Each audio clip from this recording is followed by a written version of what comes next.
ഒരു പെൺകുട്ടിക്ക് വളരെ മനോഹരമായ ഒരു പൂന്തോട്ടം ഉണ്ടായിരുന്നു. ഒരിക്കൽ പുതിയ പൂച്ചെടികൾ വാങ്ങുന്നതിനായിട്ട് കാറ്റലോഗ് പരിശോധിച്ചു കൊണ്ടിരുന്നപ്പോൾ വളരെ മനോഹരമായ പൂക്കളുണ്ടാകുന്ന ഒരു വള്ളിച്ചെടി ശ്രദ്ധയിൽപ്പെട്ടു. അവൾ ഒട്ടും ആലോചിച്ചില്ല, ഉടനെ തന്നെ ആ ചെടിക്ക് ഓർഡർ കൊടുത്തു.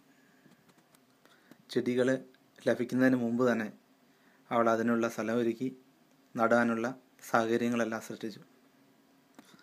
ഗാർഡൻ്റെ മതിലിനോട് ചേർന്നുള്ള മനോഹരമായ സ്ഥലത്ത് ചെടികൾ ലഭിച്ച ഉടൻ തന്നെ നടുകയും ചെയ്തു.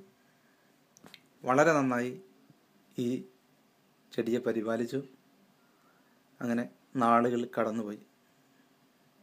ചെടി വളർന്നു വലുതായി, മതിലെല്ലാം പടർന്ന് പന്തലിച്ചു. കാറ്റലോഗിൽ പറഞ്ഞ സമയം കഴിഞ്ഞു, പക്ഷേ പൂക്കൾ മാത്രം ഉണ്ടാകുന്നില്ല. She was so disappointed. ഇനിയും ഈ ചെടിയെ പരിപാലിക്കുന്നതിൽ അർത്ഥമില്ല എന്ന് അവൾ മനസ്സിലാക്കി. അത് വെട്ടിക്കളയാൻ തന്നെ തീരുമാനിച്ചു. അതിനുവേണ്ടി കത്തിയുമായിട്ട് വന്നപ്പോൾ അതുവഴി യാദൃശ്യമായിട്ട് വന്ന അയൽക്കാരൻ അവളോട് പറഞ്ഞു, thank you so much. You can't imagine how much I have enjoyed the blooms of that vine you planted. നീ ആ നട്ടുവെച്ച ആ ചെടിയുടെ പൂക്കൾ ഞാൻ വളരെയധികം എൻജോയ് ചെയ്യുന്നു. തൻ്റെ മതിലിനപ്പുറത്ത് പോയി നോക്കിയ പെൺകുട്ടി വളരെയധികം ആശ്ചര്യപ്പെട്ടു.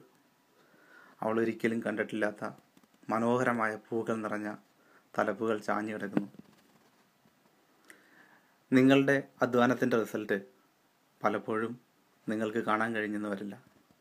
അതിനർത്ഥം നിങ്ങളുടെ പ്രവർത്തനങ്ങൾക്ക് ഫലമില്ല എന്നല്ല. കൂടുതൽ ആത്മവിശ്വാസത്തോടെ പ്രവർത്തിക്കുക. തീർച്ചയായിട്ടും അതിന് ഫലമുണ്ടാകും. അതിൻ്റെ റിസൾട്ട് ഒരിക്കൽ നിങ്ങൾക്ക് കാണാൻ കഴിയുകയും ചെയ്യും.